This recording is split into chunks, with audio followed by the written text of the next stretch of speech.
कढईमध्ये तेल गरम करून लसूण जिरे टाकून घेतले. सोबतच कट करून घेतलेला दोडका टाकला. छान 2-3 मिनिट दोडका कढईमध्ये परतून घेतला. दोडका परतून झाला की लगेच भिजत घातलेली हरभरा डाळ टाकली. 2 घंटे छान पाण्यात हरभरा डाळ भिजवून घेतलेली होती.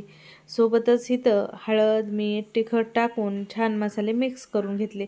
जर तुम्हाला गरम मसाला, धना पावडर टाकायची असली तरीही टाकू शकता, पण आमच्या घरी सिंपलच अशी दोडक्याची भाजी बनवली जाते आणि खूप भारी आणि टेस्टी खायला लागते.